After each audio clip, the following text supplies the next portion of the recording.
Well, good evening, everybody. How's it going tonight? Texas Redleg here. Wanted to throw out a video to you guys and gals, just talking about the current state of affairs in my area, and then, you know, what I'm hearing in other areas seems to be a lot worse, quite frankly. Of course, I'm in Texas, as many of you are, and things here, I would say not great, but fairly docile currently. And the store shelves are fairly stocked in my area.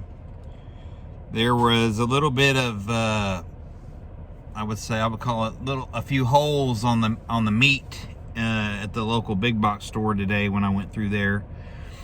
There was still plenty to have, especially in the frozen area, but you know, the videos I'm seeing from other places in the country is pretty dire, and especially up in the Northeast and you know, Northwest, I guess you could say.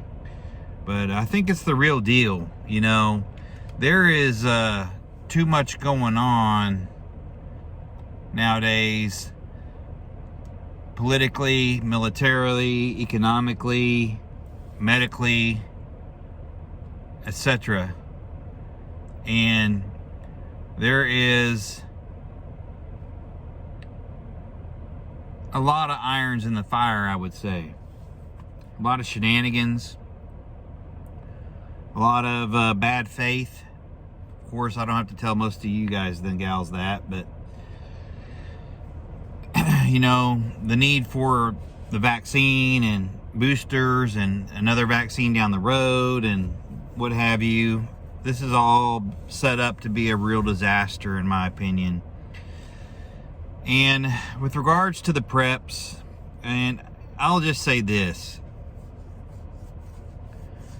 go through what you have that's getting close to the expiration dates, consume it, and restock it.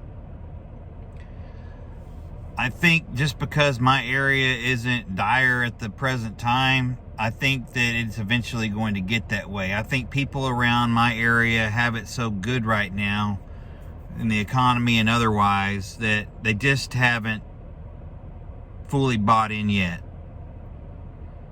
Once the economy starts to crash, once the stock market goes, you're going to see a run on just about everything. And, you know, I've had another video put out on it recently, and although canned goods are great, you know, the long shelf life items like Keystone chicken and beef cans, those are great. You know, vegetables are great in the cans, and of course rice and beans and all that jazz is great.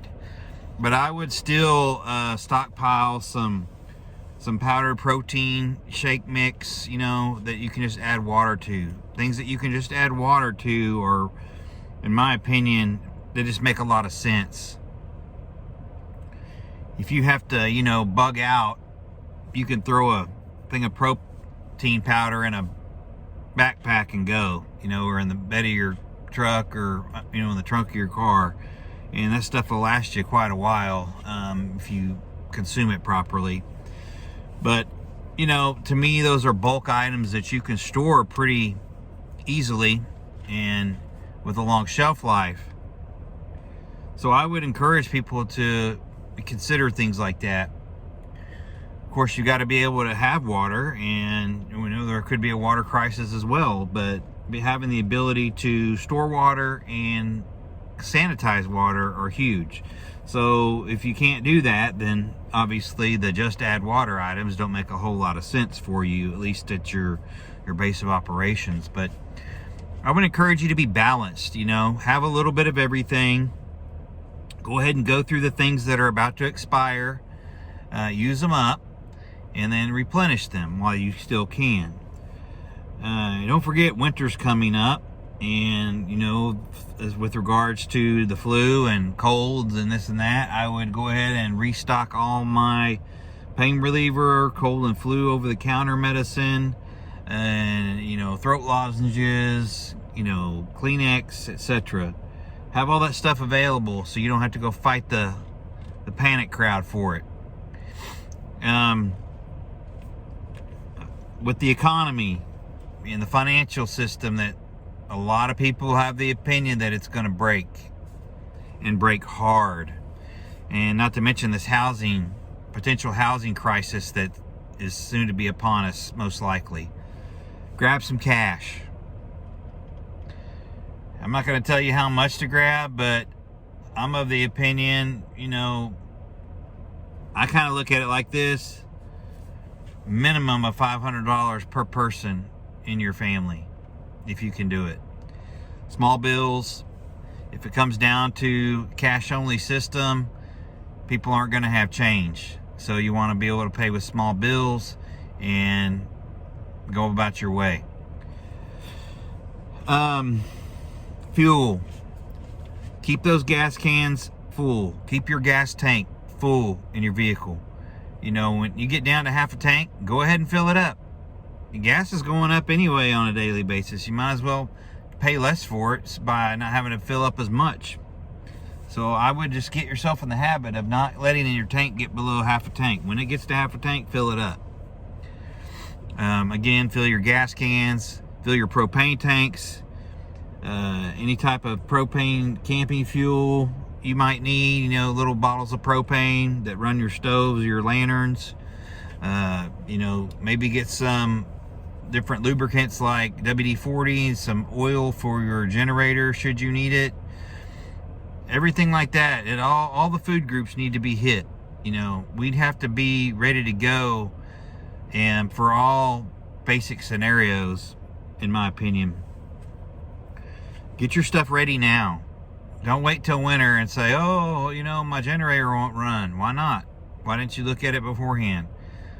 Get it ready before you might need it. And then, of course, hurricanes and this and that, all these natural disasters. There's just a lot of stuff going on that people need to quit kicking the can down the road on and go ahead and just bite the bullet. Part of your budgeting needs to be for preps, in my opinion. And, I haven't even mentioned the Freedom Seeds yet, but in my area, Freedom Seeds are very bountiful right now. Now, I'm not saying the prices are right. They're still up there. They're a little bit excessive, but the stuff's available. And people that don't even have one bang stick, I don't understand that. Not even a basic handgun or a basic shotgun. Those are things you got to have. If you have a family, you need to be able to protect your family, and you need to have a firearm in your inventory to be able to do that, most likely.